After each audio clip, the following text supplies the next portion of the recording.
السلام علیکم دوستوں، میں ہوں علی جاوید نقوی۔ امریکہ اور اسرائیل مسلسل یہ دعویٰ کر رہے ہیں کہ وہ ایران میں رجیم چینج کر کے رہیں گے۔ سپریم لیڈر آیت اللہ خامنئی کو قتل کرنے کی دھمکیاں بھی دی جا رہی ہیں۔ روس اور چین نے جواب میں امریکہ کو یہ کہا ہے کہ آیت اللہ خامنئی کو قتل کرنا ناقابل تصور ہے۔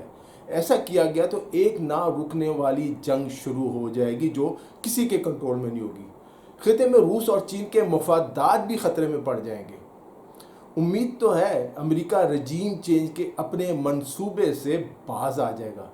آیت اللہ خامنئی کو راستے سے ہٹا کر کیا امریکہ اپنا مقصد حاصل کر سکتا ہے؟ اور آیت اللہ خامنئی کے بعد ایران کا نیا سپریم لیڈر کون ہو سکتا ہے؟ سپریم لیڈر کا انتخاب کیسے کیا جاتا ہے؟ اس ویڈیو میں ہم اس کا جائزہ لیں گے۔ اگر آپ نے ابھی تک ہمارے چینل کو لائک اور سبسکرائب نہیں کیا تو چینل کو سبسکرائب کر لیں تاکہ آپ کو ہماری معلوماتی ویڈیوز دیکھنے کو ملتی رہے۔ ایران میں سپریم لیڈر کے انتخاب کا عمل ایک منفرد، پیچیدہ اور گہرے مذہبی اور سیاسی پس منظر پر مبنی نظام ہے جو اسلامیہ جمہوریہ ایران کے آئین کے مطابق طے شدہ ہے۔ دنیا کے بیشتر ملکوں میں اعلیٰ قیادت یا تو عوامی ووٹ سے منتخب ہوتی ہے یا پارلیمانی نظام کے تحت کسی جماعت کے منتخب قائد کو سربراہی سونپ دی جاتی ہے۔ لیکن ایران میں ولی فقیہ یعنی سپریم لیڈر کا تقرر ایک مخصوص مجلس یا کہہ لیں ایک ادارے کے ذریعے کیا جاتا ہے جو مذہبی علم، عدل اور سیاسی فہم کی بنیاد پر فیصلے کرتا ہے۔ سپریم لیڈر نہ صرف ملک کا روحانی رہنما ہوتا ہے بلکہ اس کے پاس مسلح افواج کی قیادت، عدلیہ، ریاستی ٹی وی اور ریڈیو، گارڈین کونسل کی تقرری اور کئی اہم اداروں پر حتمی اختیار ہوتا ہے۔ اس کے بعد ویٹو پاور ہوتی ہے۔ اس وجہ سے سپریم لیڈر کا انتخاب ایران کے سیاسی مستقبل کا اہم ترین موڑ ہوتا ہے۔ یہ ذمہ داری مجلس خبرگان رہبری پر عائد ہوتی ہے۔ یہ ایک 86 رکنی مذہبی ادارہ ہے جو ایران کے مختلف صوبوں سے منتخب شدہ مجتہدین یعنی بہت بزرگ علماء کرام پر مشتمل ہوتا ہے۔ ان افراد کو ایران کی عوام جو ہے 8 سال کے لیے منتخب کرتے ہیں، لیکن ان کے امیدوار بننے کے لیے شورائے نگہبان کی منظوری درکار ہوتی ہے جو امیدوار کی فقہی اہلیت، تقوی اور انقلابی وفاداری کا جائزہ لیتی ہے۔ یعنی یہ دیکھا جاتا ہے کہیں یہ امریکہ یا اسرائیل کا حامی تو نہیں ہے، اسلامی انقلاب اور اسلامی تعلیمات کے خلاف تو نہیں ہے۔ تو یہ ممکن ہی نہیں کہ اس ادارے میں کوئی ایسا شخص رکن بن سکے جو موجودہ ایرانی نظام کے خلاف ہو، امریکہ یا اسرائیل کا حامی ہو۔ ایران کے ہر صوبے میں آبادی کے لحاظ سے مختلف تعداد میں مجلس خبرگان کے ارکان منتخب ہوتے ہیں۔ مثلا تہران صوبے سے سب سے زیادہ یعنی تقریباً 16 نمائندے منتخب کیے جاتے ہیں، جبکہ کم آبادی والے صوبوں جیسے زنجان ہے، قزوین ہے یا ہرمزگان ہے یا 1 یا 2 نمائندے ہیں وہ مجلس میں بھیجے جاتے ہیں۔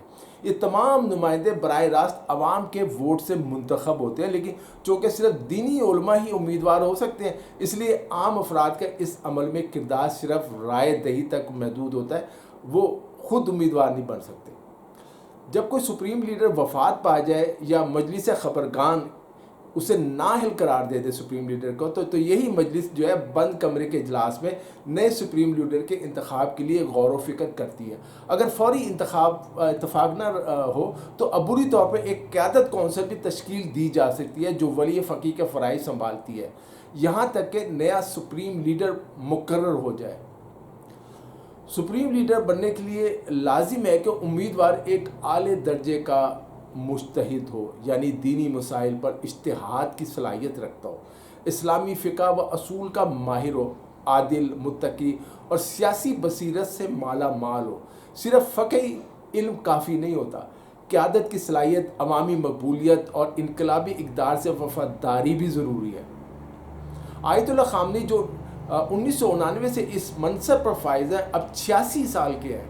ایک طرف تو امریکہ کی دھمکی ہے اور دوسری طرف ان کے بعد سپریم لیڈر کے لیے مختلف ناموں پر بحث جاری ہے۔ ان میں سب سے زیادہ توجہ ان کے بیٹے سید مجتبیٰ خامنئی پر ہے۔ مجتبیٰ خامنئی نے اگرچہ کبھی کوئی عوامی عہدہ نہیں سنبھالا لیکن ان کے پاس جو ہے پاسداران انقلاب کے اندر ان کا اثر و رسوخ، مذہبی حلقوں سے رابطے اور والد کے قریب ترین حلقے میں موجودگی انہیں ایک مضبوط امیدوار بناتی ہے۔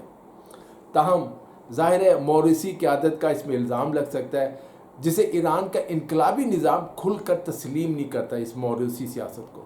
لیکن اگر خدا نہ خواستہ آیت اللہ خامنئی کو شہید کر دیا جاتا ہے تو ان کے بیٹے سید مجتبیٰ خامنئی ہی سب سے مضبوط امیدوار ہوں گے۔ ایک اور نمایاں نام آیت اللہ صادق لاریجانی کا ہے، جو نہ صرف ایران کے عدالتی نظام کے سابق سربراہ ہیں بلکہ مجلس نگہبان اور تشخیص مصلحت کونسل جیسے اداروں کا وہ حصہ بھی ہیں۔ ان کا تعلق ایک بااثر مذہبی اور سیاسی خاندان سے ہے جو ایرانی حکومت کے کئی اہم مناصب پر فائز رہا ہے۔ دیگر ممکنہ شخصیات میں آیت اللہ احمد خاتمی ہیں، آیت اللہ مہدی کرمانی ہیں اور علی سعیدی جیسے علماء کرام شامل ہیں، لیکن انہیں زیادہ تر عبوری یا علامتی قیادت کے لیے موزوں سمجھا جاتا ہے۔